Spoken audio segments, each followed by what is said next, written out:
Hey guys, it's 21 Maxwell here, and welcome to episode 99 of the TNA Impact Wrestling TEW2013 Let's Play series. You join us on the 4th week of May in 2016 on our go-home show before we get to the Destination X pay-per-view.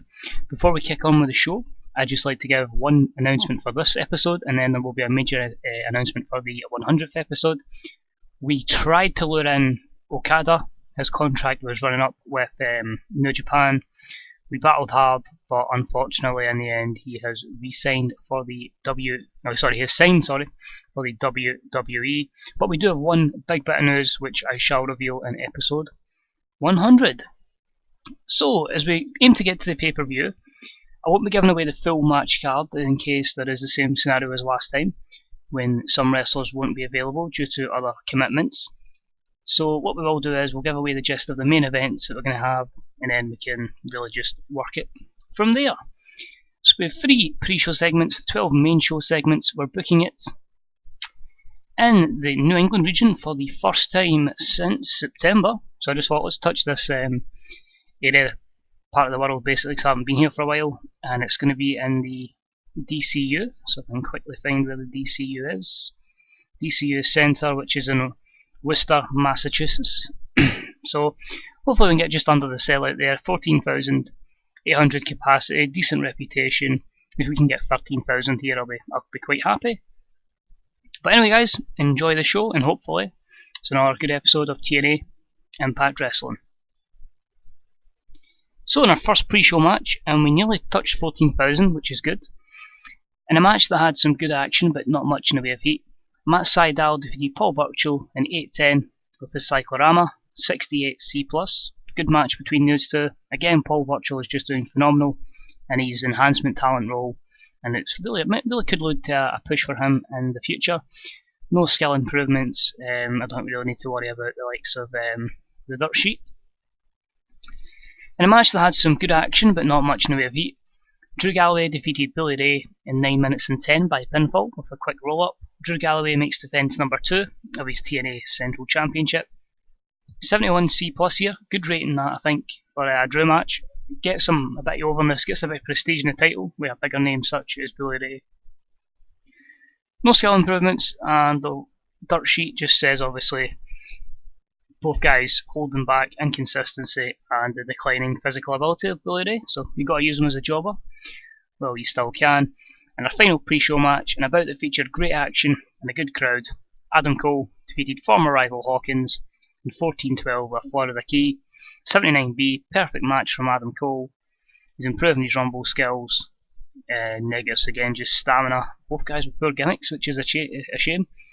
But we have Cole on the main show, just not in a match, so this made perfect sense. So we start the match off with knockouts action. About it featured solid in-ring action but not much in the way of heat. Angelina Love defeated Madison Rayne in 5:46 with a Botox injection following interference from Jeff Hardy, 47D. Angelina Love will become the number 1 contender for the Knockouts Championship with the victory, but Jeff Hardy basically screwing Madison Rayne out of the victory because of the whole stalking gimmick he's got on at the moment, and Angelina Love is improving her performance skills. And the negatives there, mostly on Madison Rayne. After the match, Jeff enters the ring and tries to talk to Madison to apologise. She screams in his face before running off frightened.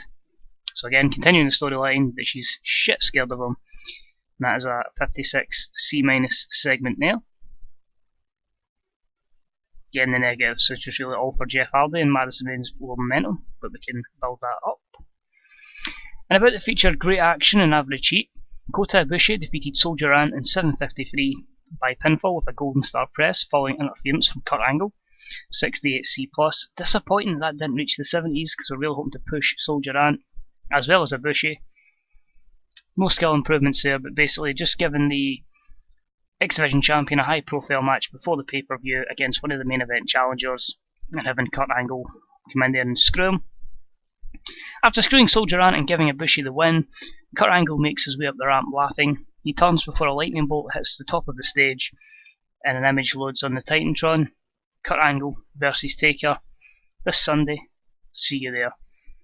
Kurt Angle looks on in panic as this Sunday he meets his match. So it's going to be booked in the match debut, in-ring debut of Taker against Kurt Angle, Destination X. What a way to mark your 100th episode. But a 78 B-rated segment there, so delighted with that. In a match that had some good action but not much in the way of heat, Bram defeats Rhett Titus in 7:57 by pinfall with a KO. 62 C rating there. No skill improvements, but just a match to get Bram a little bit of overness as we begin our push of the Englishman. And about the featured great action and average heat, EC3 defeated Davey Richards in 9:05 with a headlock driver, ATB. You're always going to get a good match out of Davey Richards. He's a very good talent to help put over other wrestlers, and EC3 is really starting to easily take it to the next level, and a good solid match between these two guys. Very few negatives, just holding back, which you'll get on Impact. In a match that had some good action but not much in the way of heat, the Hollywood Supernovas defeated the VIP list in 9:06 when Joey Ryan defeated Showtime by pinfall with a double hook facebuster. 64C continues the storyline between the Hollywood Supernovas. It does still say NY, but it is mostly focusing on the two Hollywood Supernovas and puts them over. Joey Ryan improving his flying skills and Showtime and his rumble skills. You notice this show is mostly about the matches rather than the segments. It was just to get everything set up, hopefully for the pay-per-view. After Morrison looked like he was claiming the victory for his team, Joey Ryan made the tag and he took the winning pinfall. Morrison looks a little subdued in his celebration, while Ryan goes over the top. So a bit of tension between the two Hollywood Supernovas, as Joey Ryan is claiming all of Morrison's good work as his. And I get a 65C. Welcome everyone to the Adam Cole Show, baby.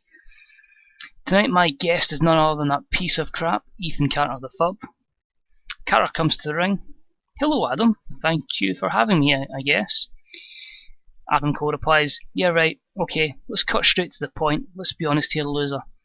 You're only in this company because you failed elsewhere, and your aunt's in power. She pulls the purse strings, you are nothing compared to me, you are nothing compared to Adam Cole. We go back to EC3. Oh really now? And how many titles have you won in Impact Wrestling? Adam Cole replies back, that is besides the point, you're inferior to me, you're in the way of me becoming the next TNA Impact World Champion. To which EC3 replies, if that's the case, baby, if you've got the balls, EC3, Adam Cole, this Sunday, one-on-one. Adam Cole looks at EC3. Interesting proposition.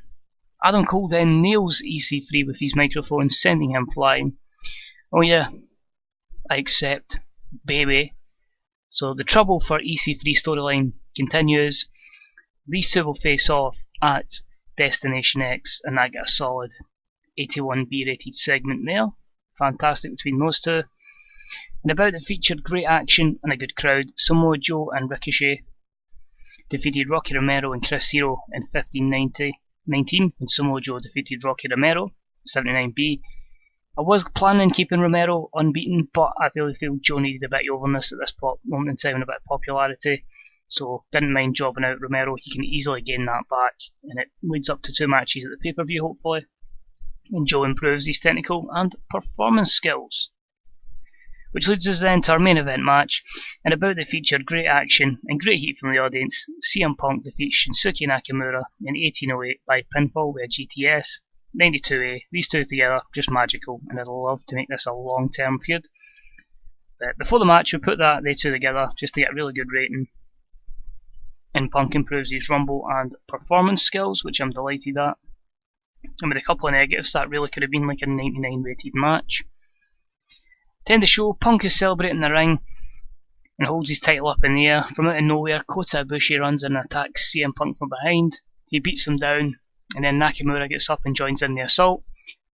Both use their finishing moves before standing tall over CM Punk and laying the title out in front of him, who will leave as champion this Sunday. So obviously they're tag team champs, they won't hit each other at this moment in time, but this Sunday all is on the line. 82B, it's going to be an interesting match between these three at the pay-per-view. So overall, increased our show popularity in 22 regions, which is a lot better than we've been doing and an 85 B+ rated segment is simply phenomenal, so delighted with that. So I'm just going to run down some of the card I'm hoping to have. The triple threat between Ibushi, Nakamura and CM Punk. I'm aiming to have Taker versus Kurt Angle, EC3 against Adam Cole, and some sort of X Division match, a multi-man since it's Destination X, Mia Yim against Angelina Love, and hopefully a lot more. Have a look here, Harry Smith did well to promote TNA, good man, I really should get him in a permanent deal. I think it's something to do with New Japan, the reason I can't bring him in permanently. Chavo Guerrero Jr.'s retiring.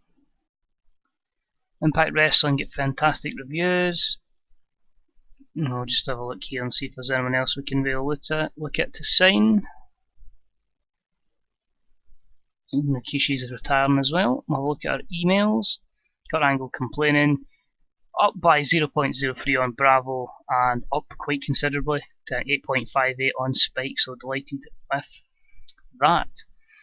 Let's say, guys, I don't want to give away too much, so I'm just going to end the video there and head towards Destination X. Episode 100, we'll have the big reveal there of what's happening, and then hopefully we can have a pay-per-view that can be really memorable. So thank you for tuning in, guys. If you enjoyed the video, please leave a like. If you get any comments, as always, please leave them in the comments section. If you haven't subbed, please hit that sub button, and hopefully you'll join me for episode 100 coming up soon. Bye bye.